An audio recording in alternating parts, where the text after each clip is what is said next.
welcome to the next episode of the manual all-wheel drive swap project on the number 23 Nissan Rally Juke. Now, in that previous video I did where I did a huge long video of laying out all the parts, one of the things that I told you that needed to be modified was this intermediate shaft bracket that bolts to the back of the MR16. So this video is all about that. So yeah, let's get started. All right, so when I made that video, I finished off with bolting it to the back of the block and kind of showing you guys that there was one major issue, and that was that this foot up here needed to be shaved down to gain access for the oil drain return tube for the turbo. Well, that was partially correct. Actually, there are a couple of more issues, and I didn't really find those until I really got into trying to bolt this thing to the back of the MR16. Now, thankfully, I have an MR20 engine sitting on an engine stand on the other side of the shop, and I can really go back and forth and I can compare what the issues were that I was having and how to remedy them. So let's go down the three issues that I had, and then I'll bolt it all in. The bracket itself basically has three things that needed to happen to it. One was this foot needed to be machined 2 millimeters to make room for this bracket, or this tab. So when it's sandwiched all together between the block, it equals the rest of the thickness of these tabs. Because all three mounting locations, 1, 2, and 3, are on the same plane. So when you bolted this all up, if this was left at the same thickness as these two and then you stuck this thing in there, it would be all cattywampus, and when you bolt it together, it would flex, causing some alignment issues with the intermediate shaft bearing. As well is that this mounting location down here on the upper oil pan is extremely different than the MR20. I had to take this bracket down here and I had to machine 2 millimeters off of it. But there was an additional feature, is that this hole that it mounts to is set inboard towards the bell housing by about, I'm gonna guess about 10 mil. So I had to cut and slot this bracket, take another piece, shape it, cut it out of a piece of round stock that I had, and weld it to the bracket. Then had to chuck this all up in the machine the surfaces flat so they made it up to the block flat, and that the bolt that was securing it had a good flat foundation to pinch on both the pieces. The last issue was this clearancing notch right here. Now this, as you can see, came just all nice and neat right around there. Actually, let's just do this right like that. So I had to machine that out of the way because when this tube is mounted in there, it sits in there like so. So I had to make way for it. So yeah, now I'm gonna cut to the machine side of the shop. I'm gonna do a little machining and a little welding, and then we're gonna come back here and I'm gonna bolt this thing on and we're gonna call this good. So here we go.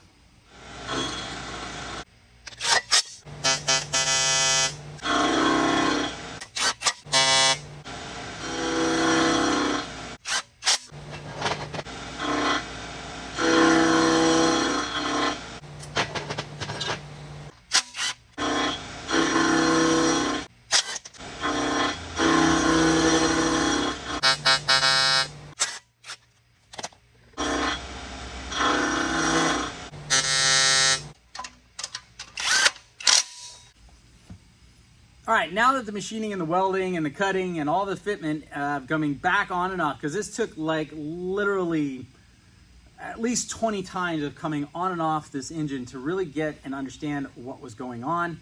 I'll show you the last thing that I had to do that I didn't mention before, and that was a clearancing issue. Now, down here on this upper oil pan, there are, let's see, 1, 2, 3, 4, 5 bolt hole locations.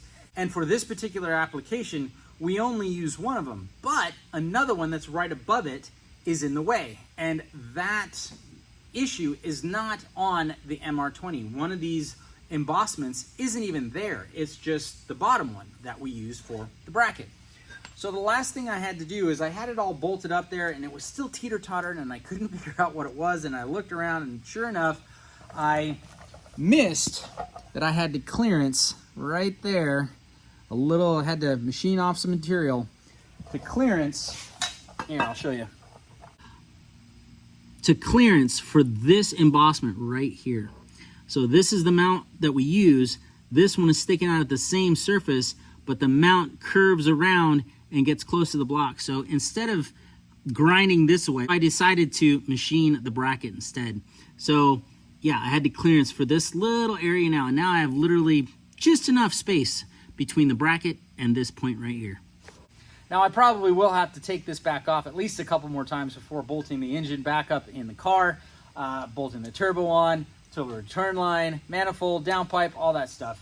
But at least I know I don't have to worry about this piece anymore. I can just bolt this to the engine and call this piece done.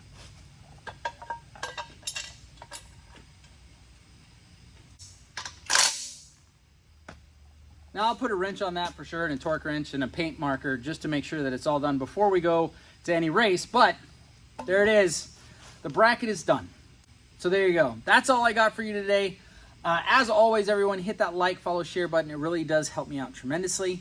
And yeah, if you are on a particular social media platform that you don't see me posting this, or that is Juke related and you don't see me posting this, let me know. Let me know in the comments below where I should put this so I can share it with more people.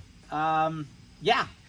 And if you want, go ahead and hit that subscribe button and the bell. That way, the next time I post one of these videos, because like I said, they're coming down the pipeline more and more and more. We're getting closer to installing stuff in the car.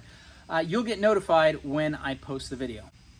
And remember, everyone, keep the shiny side up, the dirty side down, press on regardless, and life's a race. Drive hard.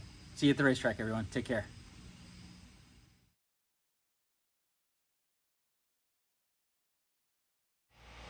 Nope, nope, nope, nope, nope. Yep. And there we go. Setup. It did take a little bit of time. And this is about as sketch as it gets.